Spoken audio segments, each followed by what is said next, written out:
keadaan sehat walafiat dan berbahagia.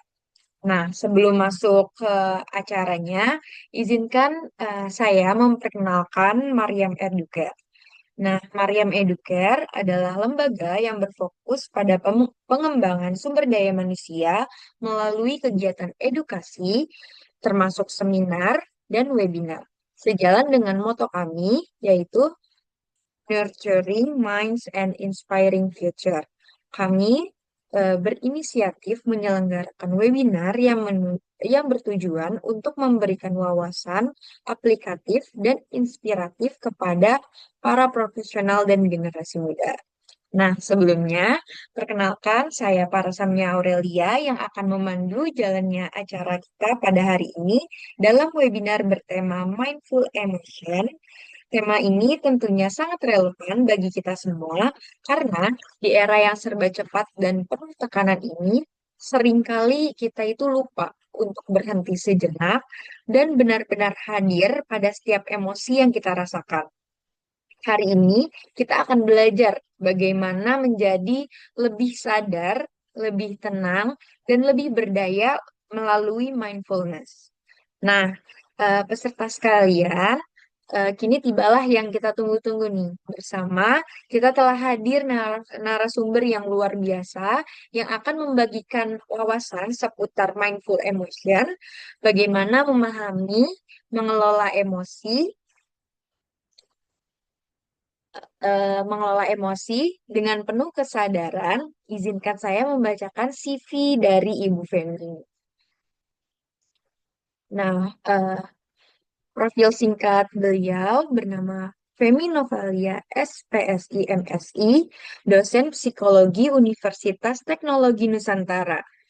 Ibu Femi Novalia adalah seorang dosen psikologi di Universitas Teknologi Nusantara atau UTN dan saat ini menjabat sebagai Kepala Program Studi eh, Psikologi UTN. Beliau juga merupakan founder dari Mariam Educare, sebuah lembaga yang berfokus pada pengembangan sumber daya manusia melalui edukasi, termasuk seminar dan webinar ini. Nah, salah satu inisiatif pendidikan yang dikembangkan oleh beliau adalah Maria Montessori, sebuah program pendidikan tumbuh kembang anak usia dini yang menerapkan metode holistik atau Montessori untuk mendukung perkembangan optimal anak. Nah, Ibu Feminovalia ini menempuh pendidikan magister psikologi di Universitas Persada Indonesia atau YAI Jakarta dan sarjana psikologi di Universitas Diponegoro. Saat ini beliau tengah fokus penelitian di bidang self-compassion dan resiliensi dengan tujuan untuk memperkuat kemampuan adaptasi dan tangguh individu. Selain karakter di dunia akademik, Ibu Femi Novalia memiliki pengalaman lebih dari 10 tahun di dunia industri, khususnya di bidang rekrutmen. Sebagaimana memiliki wawasan luas mengenai perkembangan potensi manusia, baik dalam konteks pendidikan maupun profesional. Nah, mari kita sambut dengan hangat Ibu Femi. Selamat datang. Terima kasih telah bergabung bersama kami hari ini. Sebelumnya, ada sedikit peringatan nih teman-teman. Selama acara berlangsung, mohon mic-nya ini di-mute terlebih dahulu ya, agar tidak tumpang tindih suaranya. Kalau ada pertanyaan atau hal menarik yang ingin dibahas, langsung saja ketik di kolom chat yang akan dibahas di sesi pertanyaan. Nah, untuk mempersingkat waktu, langsung saja kita simak dari narasumber kita kepada Ibu Femi. Waktu dan layar kami persilahkan. Terima kasih Kak Aurelia, moderator kita pada hari ini sangat luar biasa ya teman-teman semua. Oke, baik. Bismillahirrahmanirrahim. Assalamualaikum warahmatullahi wabarakatuh. Selamat siang teman-teman semua. Pagi menjelang siang ya. Oke, sebelumnya kami mengucapkan terima kasih kepada teman-teman peserta webinar hari ini yang sudah meluangkan waktunya untuk hadir dan untuk belajar bersama-sama pada hari ini. Dan tentunya tema kita pada hari ini sangat relate sekali ya, yang sering kita alami setiap harinya, yaitu tentang emosi. Jadi hari ini teman-teman semua, para peserta webinar, di mana kita akan mendalami, memeluk, kemudian berbicara dan mengenali diri kita sendiri, karena mungkin selama ini kita lupa berbicara dan juga kita lupa bahwa ada yang sebenarnya yang harus kita perhatikan karena kita lebih banyak memperhatikan dunia luar ya, orang-orang di luar sana, di luar diri kita sendiri. Nah, hari ini kita akan bersama-sama untuk memeluk diri kita dan belajar bersama-sama bagaimana kita bisa merasakan dan juga bisa meregulasi emosi kita dengan baik. Oke. Baik, teman-teman semua, sepertinya sudah tidak sabar ya, apa itu mindful emotion. Jadi, mindful emotion ini dalam psikologi itu adalah sebuah terapi. Tapi terapi ini bisa diterapkan di rumah, di mana saja. Jadi, teman-teman semua bisa menggunakan terapi ini, misalnya pada saat lagi tiba-tiba nih mau presentasi, duh kok dak dikduk gitu ya. Nah, jadi teman-teman bisa menggunakan terapi ini. Atau ketika teman-teman menghadapi banyak masalah. Nah, untuk lebih lanjutnya, izinkan saya untuk share screen dulu untuk PPT-nya.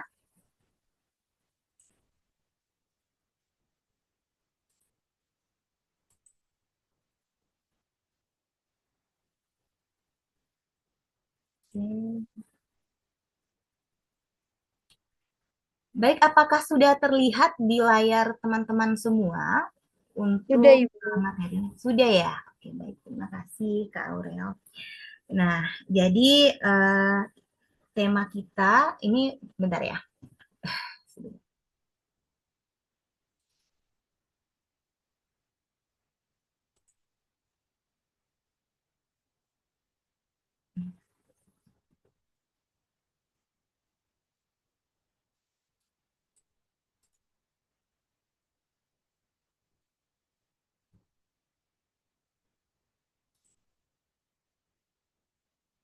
Sebentar ya.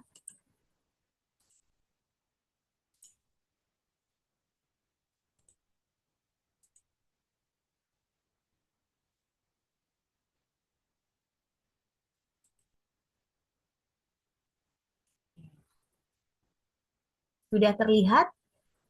Sudah, Ibu.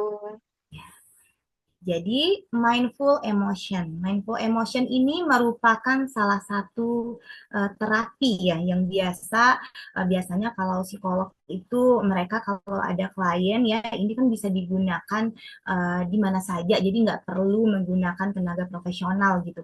Jadi agar kliennya bisa mandiri di misalnya pada saat misalnya kambuh kapan aja, nah mereka bisa menggunakan mindful emotion ini atau biasanya sering juga disebut mindfulness ya. Nah, tapi ini kita lebih ke emosi. Nah, judul kita atau tema kita hari ini adalah belajar tenang di saat dunia tidak tenang. Nah, ini cukup menarik sekali ya, dunia tidak tenang. Apakah dunia teman-teman saat ini lagi baik-baik saja, lagi tenang-tenangnya atau lagi tidak tenang? Nah, tentunya kan kita semua yang namanya manusia itu pasti punya masalah ya, punya tekanan gitu. Jadi kalau masih hidup ya pasti ada aja masalahnya. Kalau nggak ada masalah berarti, nah bisa dipertanyakan apakah ini manusia atau bukan gitu ya. Jadi selagi masih hidup pasti kita punya masalah. Jadi itu adalah hal yang sangat normal gitu. Oke. Nah, teman-teman bisa melihat di sini ya. Di sini ada beberapa gambar yang menunjukkan ekspresi emosi, berbagai emosi gitu. Nah, jadi dunia dengan segala kerumitannya. Rumit nggak sih dunia? Iya, pasti rumit sebenarnya. Tapi rumit bukan berarti tidak tenang ya sebenarnya gitu ya. Bukan berarti kita tidak tenang. Dunia nggak apa-apa rumit, tapi emosi kita jangan sampai serumit itu gitu. Nah, jadi dunia ini banyak sekali ya yang terjadi di sekeliling kita. Nah, teman-teman bisa lihat di sekeliling teman-teman, entah itu di lingkungan keluarga, kemudian tetangga, teman-teman, bahkan diri kita sendiri. Nah, apa saja sih yang terjadi? Nah, biasanya itu kalau saya ya, kalau di luar itu suka observasi gitu ya. Lihat misalnya kalau di kereta itu kan sering ya banyak ya berbagai macam emosi, berbagai macam ekspresi. Jadi orang-orang datang dengan membawa tekanan dan juga beban masing-masing yang berbeda-beda. Di situ juga muncul ekspresi wajah yang berbeda-beda juga ya. Nah, jadi di sini kita bisa lihat ada seorang anak kecil yang sedang menangis ya, kayaknya dia sedih banget gitu. Dia merasa sedih, terpukul. Kenapa gitu? Kalau kita lihat di kanan kirinya ada dua orang, orang dewasa, ada pria dan wanita. Nah, ini kemungkinan ini adalah orang tuanya. Jadi orang tuanya berpisah. Nah, di sini kita bisa melihat bahwa ada di sekitar kita yang anak kecil, seorang anak yang merasa kehilangan ya, kehilangan kasih sayang, kehilangan attachment dengan kedua orang tua. Kemudian di sini ada seorang wanita gitu. Nah, kenapa ini? Kita lihat nih banyak sekali nih gambar-gambar di atas kepalanya ya. Nah, ternyata dia di sini lagi mengalami yang namanya berbagai macam pikiran. Pernah nggak sih teman-teman di sini yang merasa kayak berpikir tentang kayak ih ngapain ya saya melakukan itu gitu. Jadi kayak mikirin yang sudah pernah terjadi, yang sudah pernah dilakuin. Pernah nggak? Jadi mikirnya sampai berhari-hari, sampai mengganggu tidurnya, kemudian aktivitas yang lain gitu. Kemudian sampai mengganggu perasaan juga tentunya ya. Dan ada juga sih teman-teman yang mungkin mikirnya udah sampai jauh banget ya, setahun kemudian, 2 tahun, 5 tahun, wah panjang banget. Padahal itu belum tentu terjadi. Boleh nggak sih kita mikir 5 tahun lagi, setahun lagi? Boleh, boleh banget.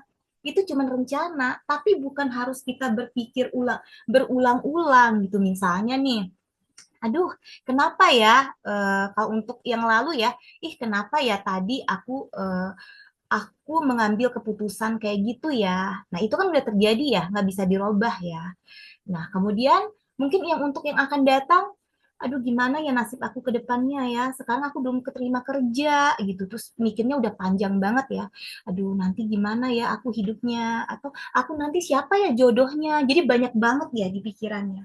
Nah, itu membuat kita jadi orang yang overthinking. Overthinking itu disebabkan oleh apa? Karena kita terlalu banyak memikirkan sesuatu yang sudah terjadi dan belum terjadi. Lalu apa sih yang harus kita pikirkan ya? Yang kita pikirkan ya hari ini aja dulu gitu. Karena sekarang kita hidup di hari ini. Bukan berarti kita nggak boleh punya rencana, boleh punya rencana, tapi bukan untuk dipikirkan terus-menerus. Nah, selanjutnya ada ini ada seorang sepertinya mahasiswa ya atau ya mahasiswa kayaknya dia nggak pakai seragam. Jadi di sini dia lagi memegang kertas dengan nilai D minus. Jadi nilainya jelek. Nah, mungkin dia sudah berusaha, udah bergadang ya untuk belajar, tetapi hasilnya D minus. Nah, ini juga pusing ya, kayak aduh gimana D minus ngulang lagi di semester depan.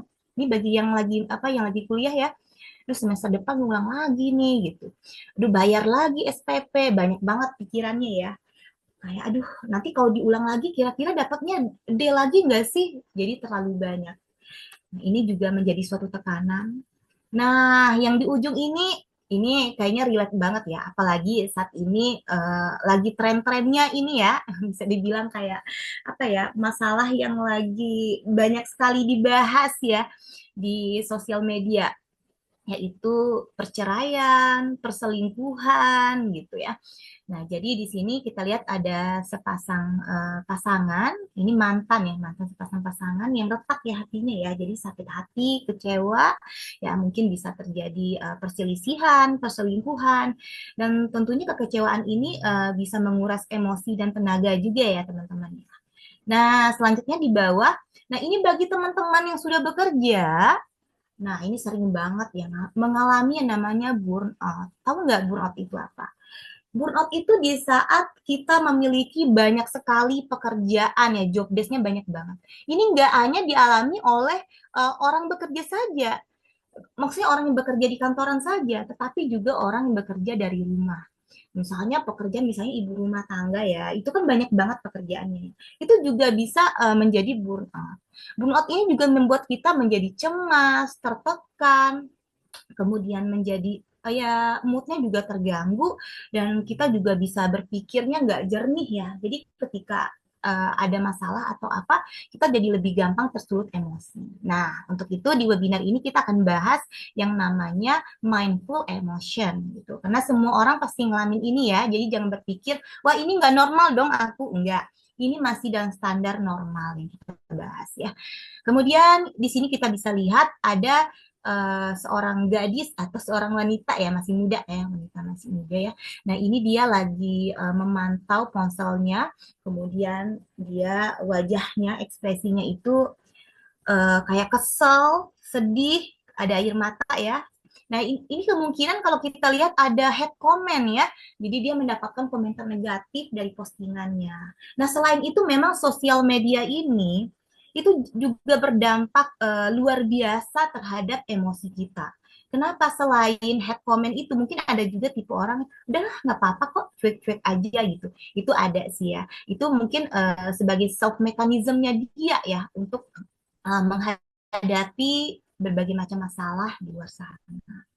Nah, kalau kita kebanyakan nonton atau membaca berita-berita yang mungkin di luar nalar ya. Saat ini kan banyak sekali ya berita-berita yang kayak aduh ada pembunuhan, mutilasi dan macam-macam ya pemerkosaan, pencabulan banyak sekali yang kayak di luar nalar pelakunya gitu ya. Kayak orang yang tidak disangka-sangka itu. Nah, ini juga bisa memicu yang namanya toxic digital ya. Jadi toxic digital itu adalah bisa menyebabkan emosi kita jadi tidak stabil. Padahal kita hanya membaca saja atau hanya melihat atau menonton saja. Tapi kalau terus-menerus dilakukan tanpa kita sadari, itu akan menyimpan di alam bawah sadar kita. Sehingga pada suatu ketika nanti kalau sudah menumpuk, itu misalnya kita ke-trigger dengan apa gitu ya. Padahal itu nggak ada hubungannya dengan berita itu. Itu akan muncul. Akan muncul, akan membuat kita menjadi orang yang panik, orang yang cemas, dan ini kalau terus-menerus dibiarkan, kita bisa mengalami anxiety disorder atau gangguan kecemasan. Nah, terakhir, ini apa teman-teman? Tahu nggak? Ini adalah bullying. Ini dia banyak sekali ya telunjuk gitu. Atau kita merasa terintimidasi. Jadi ada seorang wanita yang merasa terintimidasi atau merasa disudutkan, dibully, baik itu secara langsung atau tidak langsung. Nah, ini tentunya dampaknya luar biasa ya bagi si korban. Oke, next. Nah, ini adalah respon emosi kita terhadap uh, stimulus yang kita dapatkan tadi ya. Stimulus yang kita dapatkan uh, okay, dari ini, kemudian dan inilah respon emosi kita. Ini biasanya akan muncul ya ketika kita mendapatkan tekanan, kemudian kita merasa terancam, muncul rasa amarah yang luar biasa. Misalnya nih dikata-katain ya, atau bisa jadi kita dibully, atau bisa jadi kita tertekan karena diberikan pekerjaan yang begitu banyak job desk-nya dengan waktu yang sesingkat-singkatnya dan gajinya juga nggak sesuai misalnya ya, aduh itu luar biasa ya teman-teman ya. Dan di sini tuh rasanya pengen berteriak, marah, itu wajar. Semua orang berhak marah ya. Jadi kalau orang yang nggak marah itu ya ya mungkin bisa ditanya lagi ada apa dengan emosinya gitu. Tapi marah itu dengan baik ya, pada menyalurkan marah dengan baik itu seperti apa gitu. Nah, itu yang menjadi poinnya dari webinar kali ini ya teman-teman ya. Nah, di sini kita bisa melihat ada seorang wanita yang merasa rendah diri. Jadi tadi perilaku yang kita dapatkan tadi itu kita bisa merespon seperti ini ya teman-teman ya. Jadi kita bisa merasakan rasa yang nggak percaya diri, rendah diri gitu. Nah selanjutnya apa? Selanjutnya adalah kepala yang mau pecah ya, itu bahasa istilahnya seperti itu ya. Jadi kayak mau pecah nih kepala gitu ya. Karena banyak sekali yang harus kita pikirkan, masa depan, masa lalu gitu. Nah, masa sekarang sampai terlupakan, teman-teman. Nah, itu dia. Jadi kita harus jalani masa sekarang. Yang paling penting apa? Masa sekarang, teman-teman. Karena kita nggak tahu, masa depan kan kita nggak tahu apakah terjadi atau tidak. Kalau masa lalu kan sesuatu yang sudah terjadi nggak bisa kita rubah lagi. Tapi masa sekarang itu adalah masa yang harus kita hadapi dan harus kita jalani. Jadi itulah poin pentingnya, masa sekarang. Selanjutnya di sini bisa teman-teman lihat ada seorang wanita yang lagi murung. Di sini dia seperti kayak merasa sendiri banget ya, tidak mendapatkan dukungan sosial ya, tidak mendapatkan dukungan moral atau dukungan moral dari orang-orang di sekitarnya, seperti orang tua, keluarga, saudara, kemudian teman, sahabat. Jadi dia merasa sendiri, menghadapi semua masalahnya sendiri, merasa kok nggak ada yang peduli ya sama aku.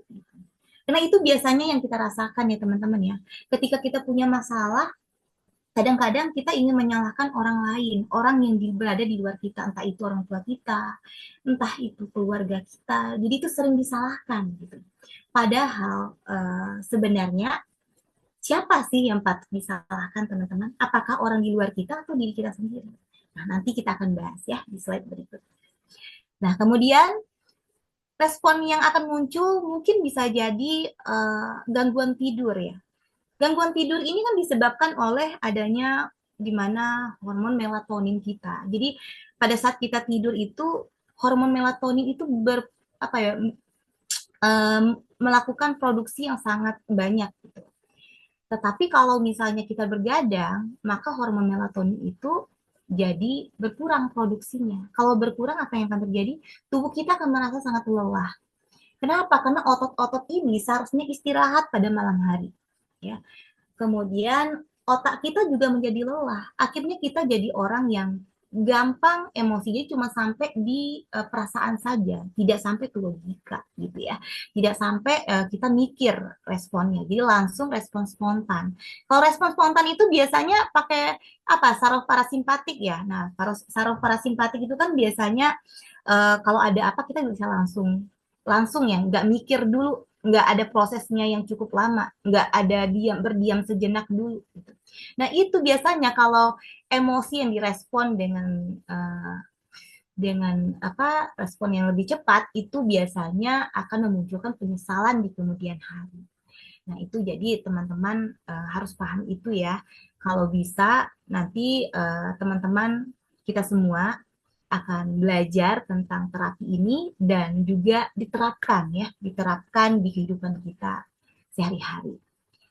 Selanjutnya, menangis. Boleh nggak nangis? Boleh banget, teman-teman. Kita nggak apa-apa kok nangis, tapi mungkin kita harus tahu ya nangisnya di mana dulu nih. Apakah di kamar gitu ya, atau di kamar mandi gitu, selagi sendiri. Nggak apa-apa kita nangis. Karena memang itu harus dikeluarkan. Jadi menangis itu juga merupakan salah satu dari cara kita mengeluarkan emosi kita. Kita pilih nangis atau emosi meledak-ledak, kita marah pada orang yang kita anggap sumber dari emosi kita, atau kita nangis. Jadi kita seharusnya memilih nangis. Nggak apa-apa, kita nangis tuh nggak apa-apa, kita nggak cengeng, kita bukan orang yang lemah. Kita boleh kok nangis gitu.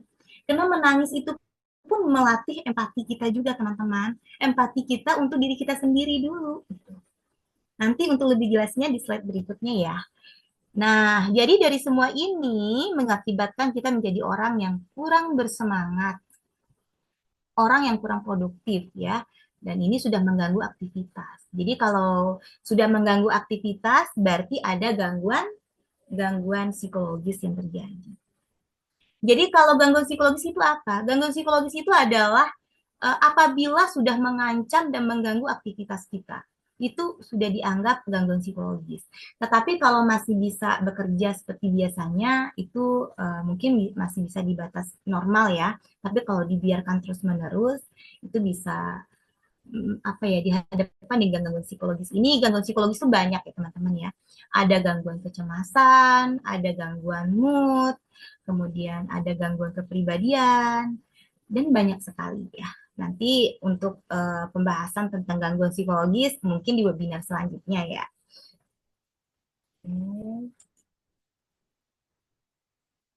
Nah, jadi hari ini kita akan bersama-sama memahami diri kita masing-masing. Jadi teman-teman di sini mungkin bisa berkaca, ataupun saya berharap teman-teman semua di sini kita tidak membicarakan orang lain ya, kita lagi membicarakan diri kita sendiri. Gitu. Jadi teman-teman bisa merefleksi gitu ya, apa yang saya sampaikan hari ini nanti bisa di rumah bisa dipraktekkan. Jadi ini adalah terapi yang biasa digunakan, tadi sudah saya jelaskan ya, yang biasa digunakan oleh biasanya klien-klien untuk secara mandiri ya di rumah. Itu namanya mindful emotion. Nah, sebenarnya sumber dari semuanya itu kan adalah emosi ya.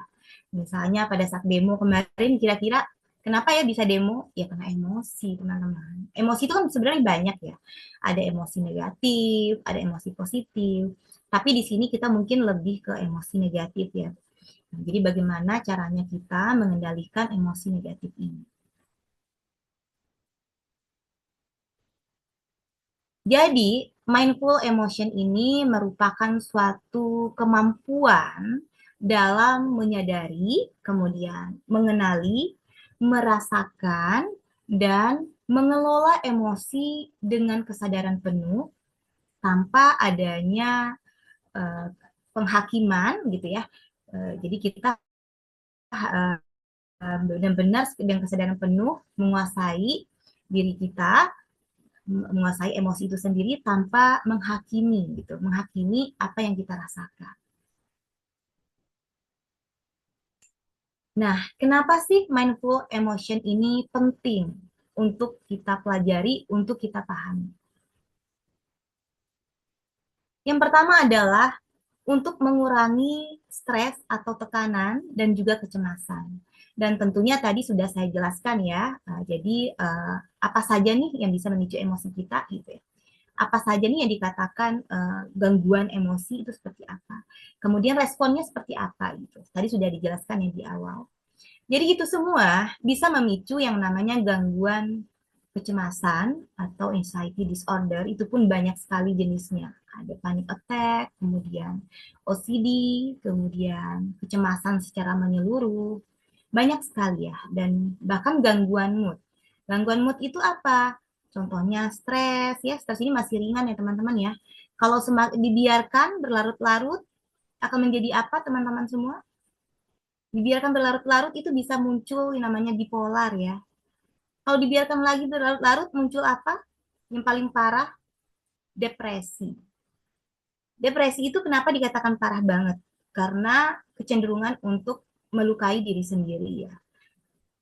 Kecenderungan untuk bunuh diri.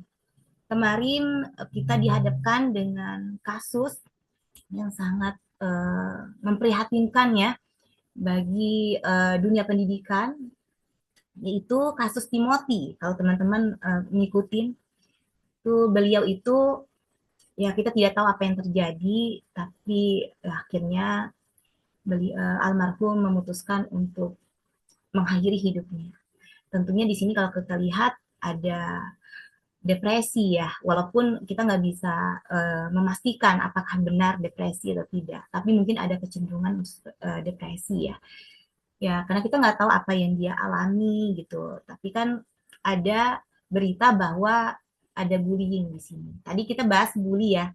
Di awal ada bullying. Nah, itu jadi kalau tidak terkontrol, itu kita si korbannya selain mengalami stres, kalau dibiarkan tidak ada penanganan secara profesional ataupun terapi gitu ya, itu bisa sampai ke tahap depresi. Karena kita nggak tahu ya teman-teman semua ya, tidak semua orang memiliki kekuatan kesehatan mental yang sama gitu, ketahanan mental yang sama. Ketahanan mental kita itu berbeda-beda gitu. Jadi ada yang lemah, ada yang sedang, ada yang kuat. Kita nggak tahu nih ternyata yang kita perilaku kita ini itu bisa memunculkan respon negatif terhadap orang lain. Itu kita nggak tahu. Nah, maka dari itu mungkin kita semua harus berhati-hati juga ya untuk berperilaku dan juga menjaga lisan kita. Nah, selain kita menjaga sebagai korban, kita juga harus menjaga diri kita sebagai pelakunya. Karena kita nggak tahu namanya dari itu ya. Kemudian dengan teman-teman mempelajari mindful emotion ini dapat meningkatkan regulasi emosi dan empati. Regulasi emosi itu apa, teman-teman? Jadi kita bisa mengatur emosi kita dan empati kita menjadi lebih tajam. Jadi kalau empati kita terasah, olah rasa, olah pikir kita itu terus kita latih, maka empati kita akan lebih tajam ya. Jadi kalau orang empatinya tinggi itu biasanya dia akan mudah dalam bersosialisasi dan membangun hubungan dengan orang-orang di sekitarnya. Nah, regulasi emosi itu seperti apa? Jadi boleh nggak sih kita marah? Tadi saya sudah bertanya ya. Boleh banget marah, tapi ada pada tempatnya. Marah yang baik itu seperti apa? Nah, itulah regulasi emosi. Jadi kita mengatur emosi kita. Boleh dong kita ngomong sama orang, aku nggak suka diperlakukan seperti itu. Aku nggak diterima, aku nggak terima diperlakukan seperti itu. Itu boleh banget. Jadi kita boleh kok mengungkapkan emosi kita, tapi dengan cara yang baik. Jadi bagaimana kita melampiaskan, meregulasi emosi kita tanpa memunculkan masalah dan tekanan yang baik. Jangan sampai kita meluapkan emosi kita tapi muncul lagi nih masalah baru. Yang ada tambah tertekan, yang ada tambah nggak bisa tidur, yang ada tambah overthinking, teman-teman. Nah, selanjutnya adalah meningkatkan resiliensi. Nah, bagi yang kemarin ikut webinar saya, itu kemarin kita bahas resiliensi ya. Jadi memang saya saat ini teman-teman lagi fokus dengan penelitian saya tentang resiliensi. Jadi resiliensi ini penting menurut saya ya. Jadi dimanapun kita berada, apapun kondisinya, kalau kita resilience, kita tidak akan lebih mudah untuk terpancing emosinya, tidak akan lebih mudah untuk terpancing untuk menghadapi gangguan-gangguan emosi dan gangguan-gangguan kecemasan, gitu ya. Apalagi gangguan-gangguan kepribadian. Kenapa? Karena resiliensi ini adalah yang ikut webinar saya kemarin pasti tahu ya. Resiliensi itu apa? Karena tadi saya lihat pesertanya banyak yang sudah pernah ikut ya. Jadi resiliensi itu adalah daya tahan mental kita dalam menghadapi tekanan dan kita bisa bangkit kembali menjadi orang yang jauh lebih baik. Ibarat kata seperti ini ya teman-teman ya. Kalau misalnya bola, itu kalau kita lempar, dia akan ke bawah dulu ya. Jadi kita akan down dulu. Jadi bola itu adalah diri kita. Kemudian tekanan udara itu adalah masalah yang kita hadapi. Jadi kita akan ke bawah, ditekan ke bawah dulu. Nah, jadi kita akan down dulu, mengalami stres, mengalami rasa cemas, marah, emosi, semuanya bercampur aduk di bawah. Kemudian dia akan ke atas, melambung. Jadi setelah itu kita akan bangkit kembali menjadi orang yang jauh lebih baik dari sebelum kita merasakan tekanan itu. Nah, itulah yang disebut dengan resiliensi. Selanjutnya adalah self compassion. Nah, ini juga merupakan salah satu penelitian saya saat ini ya teman-teman ya. Jadi saya fokusnya adalah self compassion dan resiliensi. Nah, self compassion ini adalah bagaimana caranya kita mengasihi diri kita sendiri. Jadi selama ini kita selalu berbicara tentang orang lain sebenarnya. Percaya atau tidak, ya kita selalu memperhatikan yang di luar diri kita, entah itu lingkungan kita, orang tua kita, anak kita, saudara kita, keluarga kita, teman kita, atau orang-orang yang kita sukai, orang-orang yang kita benci. Selalu orang yang berada di luar diri kita. Kita jarang banget mengasihi diri kita sendiri. Apakah orang yang egois itu mengasihi dirinya? Tentu tidak, teman-teman. Terlihat mengasihi dirinya, tapi tidak. Dia melukai hatinya. Jadi self-compassion ini adalah bagaimana kita berbicara dengan lembut, kita memeluk diri kita sendiri. Jadi misalnya nih, teman-teman punya masalah ya. Teman-teman dihadapkan dengan Misalnya nih yang lagi berpacaran ya, ternyata pacarnya udah lama banget pacarannya ya, udah mau nikah, ternyata pasangannya selingkuh. Kalau dilihat yang salah pasangannya ya, yang selingkuh itu ya. Tapi itu kan bukan kontrol kita ya. Untuk orang selingkuh atau tidak itu susah. Kita nggak bisa mengontrol mereka selingkuh atau tidak. Siapapun itu ya. Baik itu anak kita, orang tua kita, atau siapapun. Yang bisa kita kontrol adalah respon kita terhadap perilaku-perilaku ataupun stimulus yang ada di luar sana. Caranya gimana? Agar tidak menyakiti diri kita buatlah yang namanya benteng. Atau kalau dalam bahasa kami orang psikologi itu namanya self mechanism ya. Jadi pertahanan diri. Itu berbeda-beda setiap orang. Coba deh teman-teman lihat ya, ada orang yang berusaha denial. Itu juga self mechanism. Denial itu ibaratnya, ah enggak kok, aku nggak ngerasain itu kok, aku nggak sedih. Ya udah nggak apa-apa, silakan kamu pergi aja. Nah itu juga sebuah self mechanism. Jadi kayak kita agar diri kita nggak merasa sedih gitu ya, kita membuat suatu pernyataan seperti itu. Tetapi itu tidak jujur ya pada diri kita sendiri. Atau bisa jadi kita kayak udah lupain aja deh, kita lakuin hal lain, cari pasangan yang baru gitu. Itu kayak semacam kayak itu nggak selesai, masalahnya nggak selesai, tapi kita cari lagi pengganti orang baru. Kayak memunculkan masalah yang baru itu juga shock mechanism ya. Jadi shock mechanism orang berbeda-beda. Atau mungkin bisa jadi dia menyalahkan nih pasangannya, meledak-ledak atau menyalahkan selingkuhan pasangannya. Nah, jadi balik lagi self compassion itu pada saat kita mengalami hal itu di mana kita mungkin lebih baik merenung ya, lebih baik berdiam sejenak, jangan uh, melakukan respon yang spontan. Karena balik lagi kita tidak bisa mengontrol siapapun yang ada di dunia ini. Yang bisa kita kontrol adalah diri kita sendiri.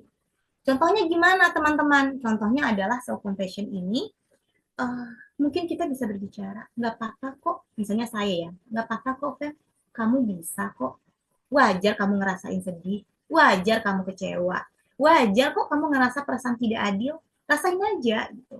Jadi nggak apa-apa, dirasain aja rasa sakitnya. Rasain kita kalau misalnya membiarkan rasa sakit itu tidak bertahan, padahal kita harus merasakan, itu nanti akan muncul lagi di babak berikutnya dan itu lebih ekstrim. Jadi silakan teman-teman rasakan rasa sakit yang teman-teman hadapi saat ini. Sekali lagi kita hidup di hari ini. Rasakan rasa apapun di hari ini ya. Rasakan semuanya sampai teman-teman merasa bahwa teman-teman sudah mengenali rasa sakit ini. Rasa sakit ini apa? Rasa kecewa. Ternyata namanya kecewa. Kenapa aku merasakan kecewa gitu? Nanti kita akan bahas berikutnya ya. Dan kemudian kalau kita sudah self compassion, kita memeluk diri kita sendiri, kita memberikan suatu kebaikan terhadap diri kita sendiri, maka kita akan bisa menerima diri. Menerima diri bagaimana? Kita menerima diri dalam rasa kecewa, menerima diri dalam rasa sedih. Jadi menerima diri itu bukan berarti kayak menerima diri aku bangga nih, aku pinter, aku bangga nih, aku punya karir yang bagus. Enggak hanya itu aja. Ada hal lain. Jadi kalau seperti itu kan orang lain juga menerima kita. Tapi ada hal yang orang lain tidak bisa terima, tapi hanya diri kita yang bisa menerimanya. Tidak semua orang bisa menerima penderitaan kita. Karena manusia itu sukanya yang bagus-bagus. Itu adalah naluri setiap manusia, itu wajar. Jadi kita bisa menerima kekurangan kita, penderitaan yang kita rasain, itu kita terima. Akhirnya apa yang terjadi? Kita akan menerima kenyataan bahwa pasangan kita selingkuh. Itu adalah kenyataan yang harus kita hadapi. Baru kita bisa mencari solusinya.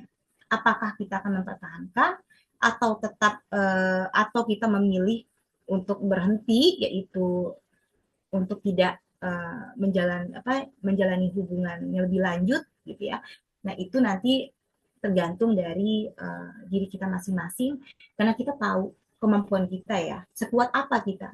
Apakah kita kuat gitu ya kalau bertahan, atau kalau kita merasa wah aku nggak kuat nih, ini udah menyalahi visi misi saya gitu ya. Nah itu nggak apa-apa, silakan dihentikan. Itu tergantung dari Anda semua ya, karena kita semua berhak untuk memilih. Nah, konsep dari mindful emotion. Konsepnya seperti apa? Ini ada tiga hal ya. Jadi mindful emotion ini ada tiga aspek yang mendasari dikatakan bahwa terapi ini adalah terapi mindful emotion. Itu apabila adanya kesadaran, awareness gitu ya. Nah, kesadaran ini seperti apa? Kesadaran kita menyadari, pertama, menyadari emosi kita itu seperti apa. Yang pertama yang kita lakukan adalah kita merasakan. Jadi jangan denial ya. Jadi denial itu adalah yang seharusnya kita rasain tapi kita nggak mau rasain gitu. Rasain teman-teman, jangan sampai rasa itu muncul pada saat tidak tepat gitu ya. Jadi itu harus, karena rasa itu tetap ada. Kalau teman-teman tidak merasakan pada saat itu, rasa itu akan ada di alam bawah sadar kita. Jadi semua yang terjadi di diri kita itu ada, walaupun kita lupa ya, di masa kecil, di masa yang dewasa gitu ya, itu ada di alam bawah sadar kita. Jadi semua yang kita reject itu ada di alam bawah sadar kita. Nah, makanya orang sering tiba-tiba tuh kayak meledak, padahal masalahnya kayak kecil banget loh. Kalau kita lihat ya, bukan masalah itu sebenarnya yang menyebabkan dia meledak itu. Tetapi karena emosi yang dipendam selama ini yang ada di alam bawah sadar, entah itu di masa kecil, masa remaja, itu muncul kembali gitu. Muncul kembali akan menjadi suatu trigger. Trigger itu biasanya kalau bahasa kami itu trigger itu adalah stresor ya. Jadi sesuatu yang menyebabkan dari rasa stres itu gitu. Contohnya, misalnya nih teman-teman tadi waktu kecil sering mengalah ya, gitu ya. Nah, ketika dewasa, ini tiba-tiba aja nih ya, kayaknya tuh kecil banget masalahnya. Misalnya, ada seorang teman bilang gini, bilang sama si A, eh, kamu kok orangnya kayaknya ini ya, suka tertutup ya, nggak mau terbuka ya orangnya ya. Kalau ada masalah itu dipendam sendiri gitu. Padahal kan kita itu kan harusnya harusnya menjadi orang yang bisa berbagi gitu ya. Jadi jangan dipendam sendiri. Nanti kalau udah ada apa-apa kamu ngomong nih gitu sama kita gitu. Kalau sekarang aja lagi diem aja. Nanti kalau udah ada apa-apa kamu ngomong nih gitu. Nah itu padahal kan hal yang sepele ya kayak masalah pertemanan ya, masalah hubungan pertemanan gitu. Tapi kita ngerasa kayak ini maksudnya apa ya? Kok dia ngatur-ngatur aku ya gitu. Itu perasaan yang kita rasain pada saat itu ya. Padahal itu kan masalah yang sepele sebenarnya. Kenapa ada muncul perasaan itu? Kenapa muncul pikiran bahwa orang itu mau mengatur kita gitu loh. Padahal itu teman kita mungkin dia ngomong kayak gitu, ngomong aja gitu loh. Sebagai basa-basi gitu. Nah itu kayak rasanya tuh kayak aduh sakit banget ya. Atau misalnya nih hal yang paling sering terjadi ya pada saat lebaran yang belum nikah ya ditanya kapan nikah gitu. Wah sakit banget nih. Rasanya tuh sakit banget nih ditanya kayak gitu. Ngapain sih nanya kayak gitu? Sibuk banget sih ngurusin hidup saya gitu ya. Itu kenapa bisa ada perasaan dan pikiran seperti itu? Padahal sebenarnya bukan karena pertanyaan itu, tapi karena ada emosi yang dipendam selama ini, itu muncul, ke-trigger terhadap hal-hal kecil saja, itu bisa muncul. Jadi pernah nggak kayak, ih, hal sepele aja udah ngerasa kayak gitu, gitu teman. Nah, jadi teman-teman itu bukan karena perasaan itu ya, maksudnya bukan karena yang tadi ya, pertanyaan dari kenapa kenapa belum nikah gitu. Nah, perasaan jadi bukan perasaan kayak kok ditanya-tanya terus ya. Perasaan itu muncul bukan karena pertanyaan itu, tetapi karena ada hal lain yang selama ini sudah numpuk di alam bawah sadar kita tanpa kita sadari itu muncul kembali. Maka dari itu, jadi kalau emosi, kalau punya masalah, itu harus diluapkan. Diluapkannya kayak gimana, teman-teman? Banyak cara. Mungkin kalau mau cerita sama orang-orang, gitu ya, takutnya, malah menjadi masalah baru nih. Cerita sama si A. Si A-nya malah cerita sama orang lain. Ditambah-tambahin lagi, gitu ya. Jadi muncul masalah baru. Ada caranya. Itu namanya mindful emotion. Kita akan pelajari. Jadi kesadaran itu adalah kita menyadari rasa itu dulu, kemudian kita mengenali rasa itu namanya apa nih, kita kasih nama rasanya ya. Setelah itu baru kita mencoba untuk berpikir kenapa nih kita bisa ngerasain itu adalah kesadaran, awareness terhadap perasaan kita. Setelah kita tahu kenapa kita bisa merasakan itu, misalnya saya diabaikan, karena saya dikucilkan, karena saya diselingkuhi, karena saya dianggap bodoh misalnya ya. Ada tuh yang kata bodoh ini sebenarnya nggak boleh ya teman-teman ya. Jadi semua orang itu tidak, sebenarnya kata bodoh itu bukan bodoh ya, tapi mungkin malas ya. Jadi kata bodoh ini sebenarnya nggak perlu, tapi kadang-kadang orang suka mengucapkan itu ya, kayak bodoh ya kamu, nilainya jelek, padahal nilai jelek itu bukan karena dia bodoh, tapi mungkin ada hal lain yang menyebabkan nilainya jadi jelek. Kalau bodoh itu karena orang yang IQ-nya di bawah rata-rata pun itu tidak bisa dibilang bodoh. Jadi bodoh itu adalah kata-kata yang tidak perlu dikeluarkan sebenarnya. Jadi adalah misalnya ya, kayak wah nilai saya jelek nih. Terus kita menganggap, melabeli diri kita bodoh itu. Kemudian penerimaan. Nah, setelah kesadaran, kita baru bisa melakukan penerimaan tadi. Itu adalah self-compassion, kemudian penerimaan, kita menerima diri kita yang diabaikan ini, kita menerima diri kita yang tidak sempurna ini, kita menerima, kita mencintai, dan merawat diri kita yang tidak sempurna ini. Kemudian baru regulasi emosi. Regulasi emosi tadi adalah apa?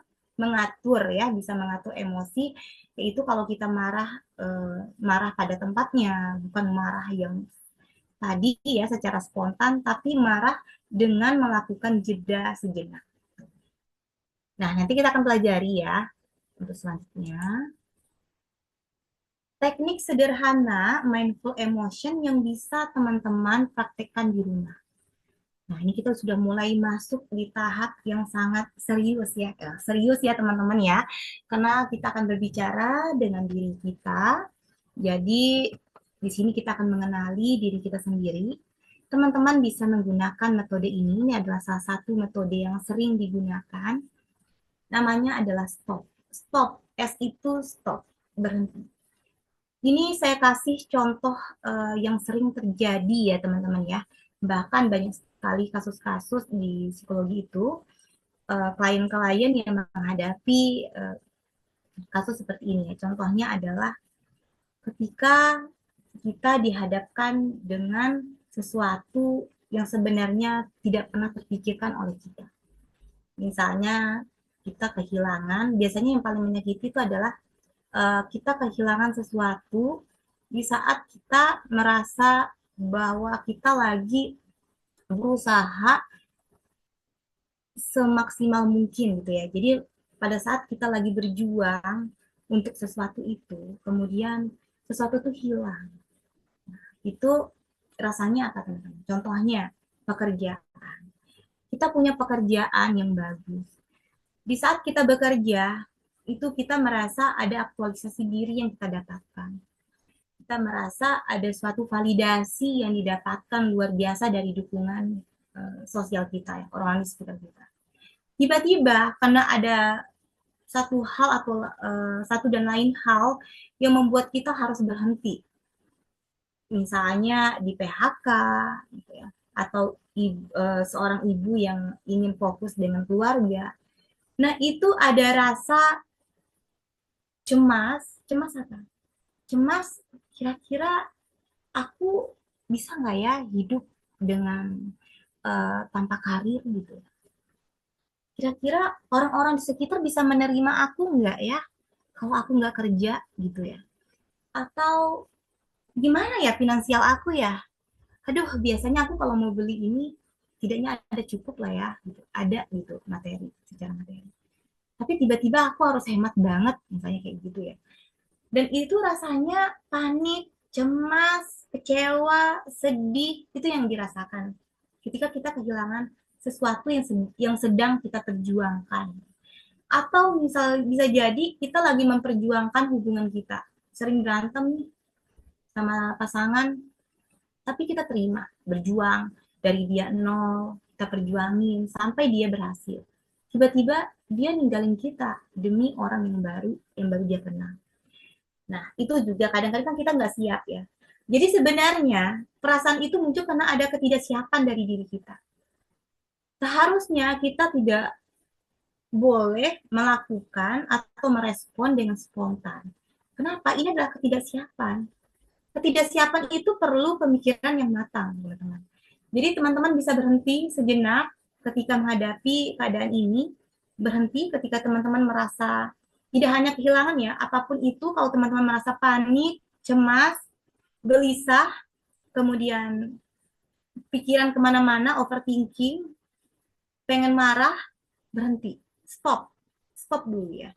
Stop, berhenti, kemudian coba berdiam tanpa berpikir. Bisa nggak sih nggak mikir? Bisa, teman-teman. Jadi kayak kita kosong aja pikirannya. Berhenti sebentar, kemudian berhenti mungkin sekitar 5 menit gitu ya. Teman-teman bisa menyambi misalnya sambil minum teh, teh hangat ya. Karena teh itu kan mengandung ada kafein juga sebenarnya. Terus teh itu juga menenangkan juga. Jadi atau teman-teman biasanya misalnya makan coklat gitu ya, tapi jangan kebanyakan ya. Ntar kolesterol dan juga bisa mengakibatkan hal lain lagi ya, berat badan jadi bertambah. Jadi teman-teman bisa melakukan apa sih kebiasaan yang teman-teman senangi gitu. Tapi berhenti berpikir tentang masalah yang kita hadapi. Nggak apa-apa, itu adalah soft mechanism kita. Kita nggak akan berhenti selama-lamanya, ini cuma berhenti sementara.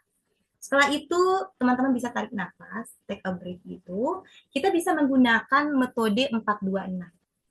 Jadi teman-teman, ini bisa dilakukan ya di mana saja. Metode 4-2-6, yaitu 4 itu adalah tarik nafas selama 4 detik, ditahan selama 2 detik, dan dikeluarkan selama 6 detik. Contohnya seperti ini ya. Jadi kita tarik nafas kita selama 4 detik, kita hitung sampai 4, tahan sampai 2 detik, pejamkan mata ya teman-teman ya, kemudian keluarkan bisa lewat mulut atau lewat hidung selama 6 detik. Nah, setelah itu lakukan itu sampai benar-benar kita merasa tenang. Terus diulang-ulang sampai kita merasa bahwa rasa amarah itu sudah mulai mungkin tadi di angka 10 ya, kalau dihitung ya ini 0 sampai 10, di angka 10, sekarang sudah berkurang di angka 5. Atau setidaknya di angka 6. Jadi sudah ada perubahan ya. Nah, setelah itu teman-teman bisa observe atau amati. Amati apa yang diamati? Diri kita sendiri, bukan orang lain ya. Ingat, kita saat ini lagi berbicara tentang diri kita sendiri, bukan berbicara tentang siapa orang lain atau siapapun. Jadi silakan teman-teman amati. Yang pertama yang diamati adalah pertama teman-teman rasain dulu rasanya kayak gimana. Sakitnya dirasain, sakit yang mungkin kebangetan ini tuh dirasain aja.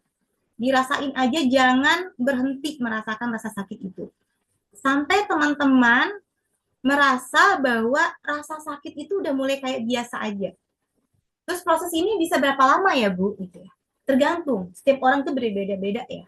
Mungkin bisa hanya berapa menit, atau berapa jam, atau mungkin ada yang berhari-hari, cuma untuk mengamati doang ya.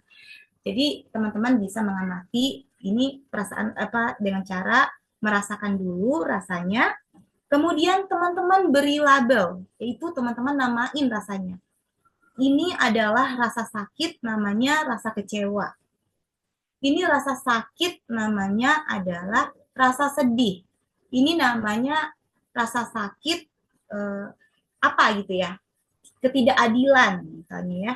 Jadi diberi nama. Setelah kita kasih label, baru kita bertanya, kenapa rasa sakit ini, kenapa rasa kecewa ini saya rasakan? Kenapa? Ini ada pertanyaan ya, semacam refleksi. Jadi kadang-kadang teman-teman kita lupa berbicara dengan diri kita sendiri. Nah, kita terlalu banyak berbicara tentang orang-orang yang berada di luar diri kita. Jadi kita bisa memulai untuk berbicara, untuk merefleksi. Jadi kita berbicara, mengajak diri kita sendiri untuk berbicara. Semakin banyak kita berbicara dengan diri kita sendiri, maka semakin mudah kita menghadapi masalah. Jadi teman-teman bisa melakukan itu. Setelah teman-teman kenali, kemudian tanya kenapa ini, baru kita adanya proceed. Prosesnya adalah lanjutkan. Lanjutkan adalah apakah masalah ini bisa diselesaikan atau masalah ini tidak punya solusi. Solusinya adalah saya tidak merasakan saja. Misalnya nih, ada orang misalnya tadi ya pasangannya selingkuh. Jadi sebenarnya kan dia nggak bisa ngontrol ya. Karena gini, ada beberapa hal yang tidak bisa kita kontrol. Tadi perilaku orang lain kita nggak bisa kontrol ya. Wah oke, okay, saya tidak bisa mengontrol dia selingkuh atau tidak. Karena kalau dia berhenti saat ini, mungkin suatu saat dia akan mengulanginya lagi. Sekarang solusinya apakah saya bertahan atau tidak? Kalau teman-teman memilih bertahan, teman-teman harus tahu ketika perbuatan itu terulang lagi, teman-teman harus menyiapkan langkah-langkah apa yang akan teman-teman lakukan tanpa harus merasa tertekan. Jadi kita sudah siap ya, karena teman-teman tidak bisa merubah perilaku orang lain. Walaupun itu pasangan sendiri, walaupun anak sendiri ya. Selanjutnya adalah saya solusinya adalah tidak melanjutkan. Nggak apa-apa. Mungkin teman-teman move on, bertemu dengan orang baru, atau memutuskan untuk sendiri dulu, nggak masalah. Setelah itu, teman-teman bisa melanjutkan aktivitas lain tanpa ada perasaan yang sakit yang begitu sangat tentang masalah yang ini. Jadi kayak jangan sampai kita kan akan terus ada masalah ya teman-teman ya. Jangan sampai nih masalah yang kemarin belum selesai. Kita udah ada masalah baru lagi, kan numpuk jadinya. Nah, tumpukan inilah yang mengakibatkan tadi saya bilang ini kan semacam bom waktu ya. Suatu saat itu akan meledak gitu ya. Karena ini kan tadi tersimpan di alam bawah sadar. Kalau teman-teman bisa menyelesaikan, maka dia nggak akan tersimpan di alam bawah sadar. Jadi silakan selesaikan dulu baru lanjutkan. Selanjutnya adalah labeling emotion. Ini tadi sudah dijelaskan sedikit-sedikit ya. Ini adalah teknik yang juga bisa teman-teman lakukan. Yang pertama tadi saya sudah jelaskan, merasakan tanpa menolak dan menghakimi. Jadi kadang-kadang kita itu susah jujur dengan diri kita sendiri. Teman-teman kalau nggak jujur sama orang lain mungkin masih bisa ya. Paling kita melanggar norma, gitu ya. Norma atau aturan di masyarakat atau norma kehidupan saja ya. Nggak jujur gitu ya. Atau norma agama ya. Oh dia nggak jujur nih dosa gitu ya. Tetapi kita bisa jujur dengan diri kita sendiri. Jangan sampai kita udah nggak jujur sama orang lain, kita juga nggak jujur sama diri kita sendiri. Jadi teman-teman bisa jujur dengan perasaan teman-teman. Misalnya, iya sih aku tadi memang salah. Gitu. Silakan jujur ya, mengakui gitu, tanpa adanya penghakiman. Oh boleh kok aku salah. Atau misalnya aku nggak terima nih, aku nggak terima tadi dihukum. Kenapa aku nggak terima? Kenapa aku ngerasain perasaan nggak terima? Padahal kan memang salah aku, karena nggak belajar, dapat nilai jelek gitu ya. Nah, kemudian kita beri nama emosi yang dirasakan tadi adalah perasaan tidak diterima itu biasanya kan kayak ngerasa kayak gimana ya, kayak dianggap direndahkan, diremehkan. Nah, itu adalah perasaan rendah diri ya. Rendah diri, kemudian eh, perasaan bahwa diri ini ternyata apa yang saya lakukan tuh percuma ya, pasrah gitu ya. Kayak pesimis ya terhadap segala sesuatu gitu. Silakan diberikan nama emosi kita.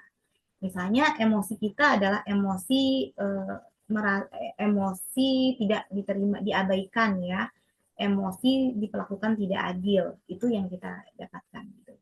Nah, kemudian refleksi dengan memberikan pertanyaan, tadi sudah saya jelaskan, kita kasih pertanyaan, dan selanjutnya kita memberi respon dengan lembut pada diri sendiri. Ini perbedaannya ya. Jadi kalau labeling emotion ini kita ada tahapan lebih lanjutnya. Kemudian kalau di sini cuma sampai di proceed atau lanjutkan saja, gitu. Lanjutkan, kita melanjutkan aktivitas kita, gitu, kehidupan kita. Intinya nanti akan muncul lagi masalah baru, itu kita lakukan lagi terapi ini, itu stop ini. Dan kalau labeling emotion ini, kita memberikan respon dengan lembut pada diri sendiri. Contohnya seperti apa? Itu self compassion itu. Jadi mungkin kita bisa memberikan afirmasi seperti ini. Oh, nggak apa-apa kok. Aku tadi dapat nilai jelek. Wajar aku lelah. Wajar kok, aku kan capek gitu belajar terus menerus. Itu wajar kok. Tapi ini kan nggak bisa dibiarkan terus menerus. Nanti aku akan memperbaikinya. Wajar kok, semua orang pasti punya salah. Gitu. Wajar kok, semua orang pasti pernah ngerasain perasaan kecewa. Semua orang pernah berbuat hal yang apa ya, yang membuat penyesalan itu biasa gitu ya. Nggak apa-apa kok gitu.